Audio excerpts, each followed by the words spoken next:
ओम गणेशाय नमः. नवनाथ कथासार अध्याय 40. माणिक शेतकऱ्याची भेट, त्याची परीक्षा. चौरंगीनाथास बरोबर घेऊन मच्छिंद्रनाथाकरिता वीरभद्राबरोबर युद्ध. गोरक्षनाथ तीर्थयात्रेस गेला असता मागे रेवती राणीने मच्छिंद्रनाथाच्या कलेवराचा नाश केला व पार्वतीने ते यक्षिणीकडून जतन करून ठेवण्यासाठी कैलासास वीरभद्राच्या ताब्यात दिले. झालेला प्रकार गोरक्षनाथास ठाऊक नव्हता. गोरक्षनाथ फिरत फिरत गोदावरीच्या तीरी भामानगर आहे त्याच्या जवळच्या अरण्यात आला. तेथे त्यास क्षुधेने फारच व्याकुळ केले. उदकसुद्धा कुठे मिळेना. परंतु तो तसाच फिरत असता माणिक या नावाच्या एका 10 वर्ष वयाच्या शेतकऱ्याचा मुलगा शेतात काम करीत असताना त्याने पाहिला. ऐन 2 प्रहरी तो भोजनास बसणार इतक्यात गोरक्षनाथाने तेथे जाऊन आदेश केला. तो शब्द ऐकून माणिक तसाच उठला व गोरक्षनाथांच्या पाया पडला आणि तुम्ही कोण, कुठे जाता, येथे आडमार्गाने का आलेत विचारपूस मोठ्या आदराने केली. तेव्हा गोरक्षनाथाने सांगितले की मी जती आहे, मला आता तहान व भूक लागली आहे, काही अन्न पाण्याची सोय होईल तर पहा. हे ऐकताच माणिक म्हणाला, महाराज तयारी आहे, भोजनास बसावे. असे म्हणून त्याने त्यास जेवायस वाढले, पाणी पाजिले व त्याची चांगली व्यवस्था ठेविली. गोरक्षनाथ जेवून तृप्त झाल्यावर त्यास समाधान वाटले. मग गोरक्षनाथाने प्रसन्न होऊन माणिक शेतकऱ्यास तुझे नाव काय म्हणून विचारले. तेव्हा तो म्हणाला, आता आपले तर कार्य झाले ना, आता माझे नाव वगैरे विचारण्यात काय अर्थ आहे.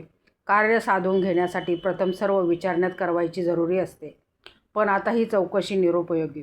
आता आपण हळूहळू आपली मजल काढा. यावर गोरक्षनाथाने उत्तर दिले की तू म्हणतोस ती गोष्ट खरी, पण आज ऐनवेळी तू मला जेवायस घातलेस, तेणेकरून मी प्रसन्न झालो आहे. यास्तव तुझ्या मनात काही इच्छा असेल तर ती तू माग, मी देतो. तेव्हा माणिक म्हणाला, महाराज आपण घरोघर अन्नासाठी भिक्षा मागत फिरता. असे असता तुम्हास माझा कळवळा आला असता तरी तुमच्याजवळ मला देण्याजोगे काय आहे. हे ऐकून गोरक्षनाथाने सांगितले की तू जे मागशील ते मी देतो. ते माणिकास खरे न वाटून तो म्हणाला, तुम्ही भिक्षुक, मला काय देणार. तुम्हालाच काही मागवायचे असेल तर मागा, मी देतो. ते घेऊन आपण आपला रस्ता सुधारावा. याप्रमाणे भाषण ऐकून गोरक्षनाथाने विचार केला की शेतकरी लोक अरण्यात राहत असल्याने त्यांना फारसे ज्ञान नसते. यास्तव आपण यांचे काहीतरी हित केले पाहिजे. मग नाथ त्यास म्हणाले, अरे मी सांगेन ती वस्तू देईन असे तू म्हणतोस, पण वेळ आली म्हणजे मागे सरशील. हे ऐकून माणिक वर्दळीवर येऊन म्हणाला, जो जीवावरही उदार तो पाहिजे ते देण्यास मागे पुढे पाहिलं काय. तुला वाटेल ते तू माग, पहा मी तुला देतो की नाही. ते असे भाषण झाल्यावर गोरक्षनाथांनी त्याची परीक्षा पाहण्याकरता त्यास सांगितले की जी गोष्ट तुला करावीशी वाटेल किंवा ज्यावर तुझी इच्छा असेल अशाच तू तिरस्कार करावास. हेच माझे तुझ्यापाशी मागणे आहे. ते गोरक्षनाथाचे मागणे ऐकून त्याने आनंदाने कबूल केले व नाथ तिथून पुढे निघून गेला. नंतर माणिक आपले सामानाचे ओझे डोक्यावर घेऊन शेतातून घरी निघाला व प्रथम जेवणाकडे त्याचे लक्ष गुंतले. इतक्यात गोरक्षनाथ वचन दिल्यास त्यास आठवण झाली. मनात येईल ते न करणे हाच वचन देण्यात मुद्दा होता. मग त्याच्या मनात आले की मग घरी जाऊ इच्छित नाही, त्या अर्थी वचनास गुंतल्याने आता घरी जाता येत नाही. म्हणून तो तेथेच उभा राहून झोप घेऊ लागला. डोक्यावर बोचके तसेच होते. मग अंग हलवायस मन इच्छित होते, पण त्याने अंग हलू दिले नाही. त्या वचनाचा परिणाम असा झाला की वायू भक्षणा वाचून त्यास दुसरा मार्गच राहिला नाही. यामुळे काही दिवसांनी त्याचे शरीर कृश झाले, रक्त आटून गेले, तीळभरसुद्धा मांस राहिले नाही, त्वचा व अस्थी एक होऊन गेल्या.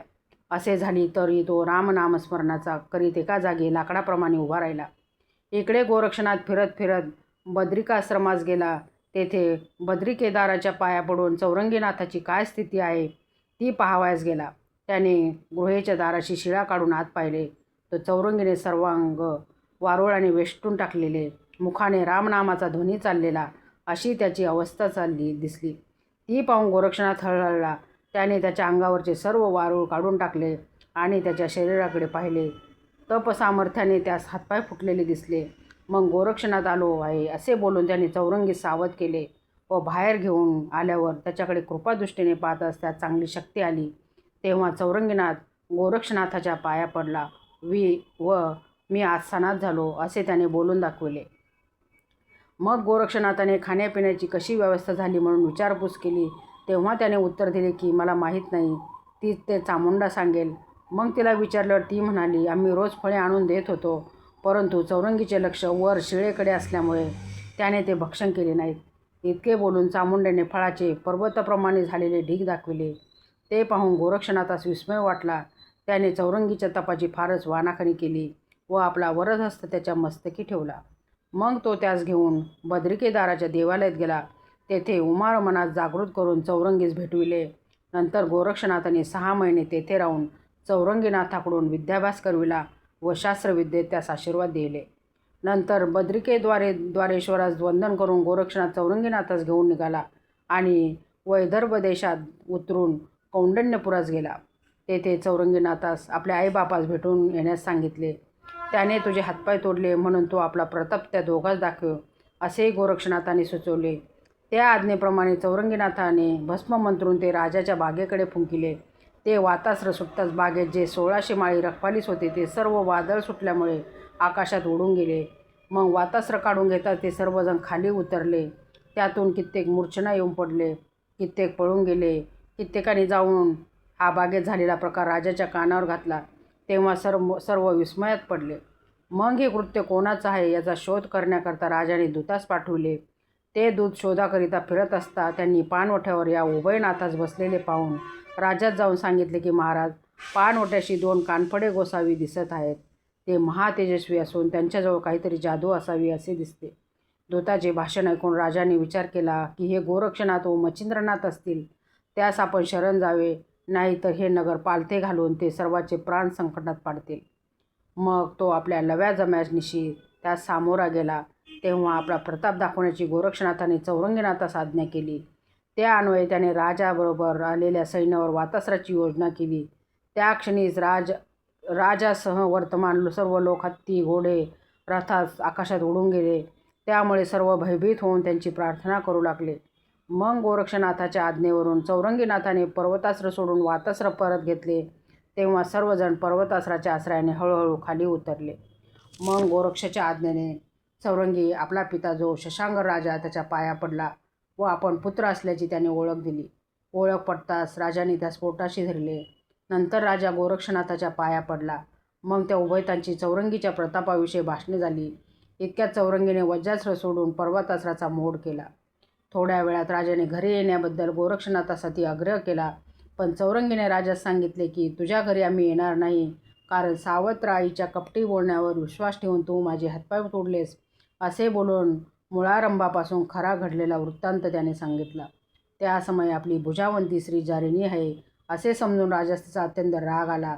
त्याने राणीस मारीत झोडीत तिथून घेऊन येण्याची सेवकास आज्ञा केली. परंतु तसे करण्यास चौरंगीने विरोध केला.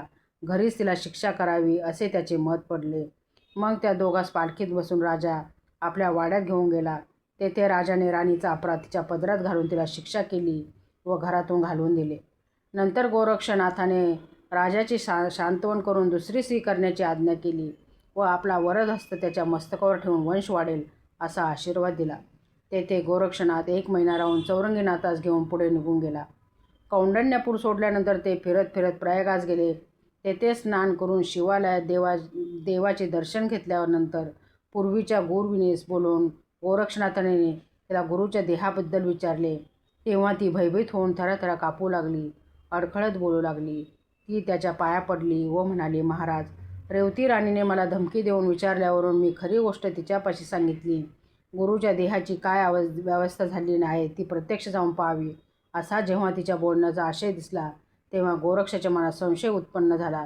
तो लगेच भुयाराकडे गेला व दार उघडून पाहतो तो आत मच्छिंद्रनाथाचे प्रेत दिसेना. तेव्हा तो शोक करू लागला. ते पाहून गुरुविनेने त्यास सांगितले की तुम्ही अंमळ स्वस्थ बसा, मी राणीस भेटून तिने प्रेताची काय व्यवस्था केली ते विचारून येते. असे सांगून ती लगेच तिथून निघून गेली. नंतर तिने राजवाड्यात जाऊन राणीची भेट घेतली आणि राणीस म्हटले, मच्छिंद्रनाथाच्या शरीराबद्दल मी तुमच्यापाशी गोष्ट काढून 12 वर्षाची मुदत सांगितली होती, ती पुरी झाली, म्हणून मला आज त्या गोष्टीचे स्मरण झाल्यावरून आपल्याकडे आले आहे. ते तिचे भाषण ऐकून राणी तिला एकीकडे घेऊन गेली व म्हणाली, राजा त्रिविक्रमाच्या देहात मच्छिंद्रनाथाने प्रवेश केला व आपला राजा त्रिविक्रमाच्या देहात मच्छिंद्रनाथाने प्रवेश केला व आपला देह शिष्याकडून शिवालयाच्या भुयारात लपवून ठेवला वगैरे हकीकत तू मला सांगितलीस. त्यानंतर थोड्या दिवसात तुझ्या नकळत मी त्याच्या शरीराचे तुकडे करून ते रानात टाकून दिले. या गोष्टीस आज पुष्कळ दिवस झाले. ते तुकडे किड्यामुंग्यांनी खाऊनसुद्धा टाकले असतील. अशा रीतीने मी चिंतेचे बीज समूळ खणून टाकले. आता तू निर्धास्त राहा. राणीचे हे भाषण ऐकून ती फारच घाबरली. परंतु नशिबावर हवाला ठेवून व आता पुढे काय होईल आणून तिने परत गोरक्षनाथास ती हकीकत सांगितली. तेव्हा त्यास अत्यंत राग आला आणि राणी शिळा करण्याची त्याच्या मनात आले. परंतु आता ती मच्छिंद्रनाथाची स्त्री असल्यामुळे आपली माता झाली असा विचार येऊन तिला शिक्षा करण्याचा विचार त्याने सोडून दिला. त्याने मनात विचार केला की गुरुच्या शरीराचे तुकडे झाले असले तरी ते नाश पावायचे नाहीत. कुठेतरी पडलेले असतील, ते शोधून काढावे. नंतर त्या उद्योगास लागल्याचे त्याने ठरवले आणि तो चौरंगीस म्हणाला, मच्छिंद्रनाथाच्या देहाचा शोध करण्याकरता मी माझा देह येथे ठेवून सूक्ष्म रूपाने जातो. माझ्या शरीराचे तू नीट संरक्षण कर. येथील राणी रेवती हिने मच्छिंद्राच्या देहाचा जसा नाश केला तसा ती माझ्याही शरीराचा नाश करीन. यास्तव फार सावधगिरी ठेव. असे सांगून गोरक्षनाथ शरीरातून प्राण काढून जिकडे तिकडे पाहू लागला. त्याने सूक्ष्म रूपाने सर्व पृथ्वी, पाताळ, स्वर्ग आदी करून सर्व ठिकाणे ढूंढून पाहिले, पण पत्ता लागेना. शेवटी तपास करीत करीत तो कैलासच गेला व शिवागणास पाहू लागला. तेथे मच्छिंद्रनाथाच्या अस्थि, त्वचा, मांस वगैरे त्यास दिसून आले. त्यावेळेस त्या शिवागणास वीरभद्र सांगत होता की 12 वर्षाची मुदत पुरी झाली. आता मच्छिंद्रनाथाच्या शरीराचे रक्षण करण्यास फारच सावध राहा. कारण त्याचा शिष्य गोरक्षनाथ हा शोध करण्यासाठी केव्हा कोणत्या रूपाने येईल याचा नियम नाही. हे वीरभद्राचे शब्द गोरक्षनाथाच्या कानी पडताच तो तिथून निघून पुन्हा पुन्हा परत येऊन आपल्या देहात शिरला. मग गोरक्षनाथ व चौरंगीनाथ एक विचार करून भस्म व झोळी घेऊन युद्धात सिद्ध झाले. गोरक्षनाथाने सूर्यावर प्रथम पर्वतास्त्राची योजना केली. तेने करून त्याचा रथ चालेना व सूर्याने वज्रासाने पर्वतास्त्राचा मोड केला व मला अडथळा करण्यासारखे पर्वतास्त्र सोडणारा कोण ह्याच्या सूर्याने मला शोध केला. तो गोरक्षनाथाजवळ आला. त्याचा ताप लागू नये म्हणून गोरक्षनाथाने चंद्रास्त्राची योजना करून कोटी चंद्र निर्माण केले. थंडावा येऊन सूर्याचा ताप लागेनासा झाला. नंतर गोरक्ष व चौरंगी ते दोघेही सूर्याच्या पाया पडले.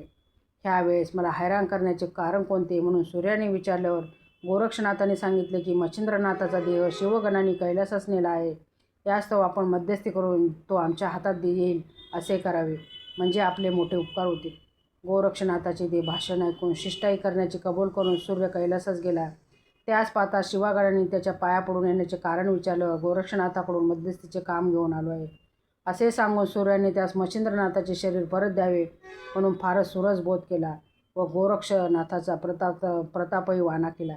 परंतु सूर्याच्या बोलण्याने वीरभद्राजवळ वजन पडले नाही.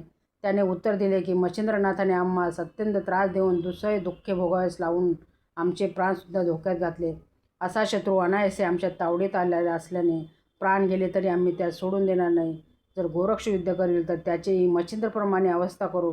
असे वीरभद्राचे वीरश्रीचे भाषण ऐकून सूर्याने त्यास सांगितले की एवढे पाणी जर तुमच्यामध्ये होते तर मच्छिंद्रनाथाने मागे तुमची दुर्दशा केली, प्राणावर आणून बेतवले, तेव्हा तुमचा प्रताप कोणीकडे लपून राहिला होता. आता तो सहज तुमच्या हातात आला म्हणून तुम्ही इतकी मिजाज करत आहात. पण मच्छिंद्र आणि गोरक्ष हे दोघे सारखे बलवान आहेत. शिवाय यावेळेस मच्छिंद्रनाथ एकटा नाही, आता गोरक्षनाथाच्या सहाय्यात चौरंगीनाथ आला आहे. यास्तव तुझ्या या अविचारी व उत्तरेने चांगला परिणाम घडून येणार नाही. परंतु सूर्याने सांगितलेले हे सर्व भाषण फुकट गेले व काही झाले तरी मच्छिंद्राचा देह परत देणार नाही असे वीरभद्राधिकांनी स्पष्ट सांगितले.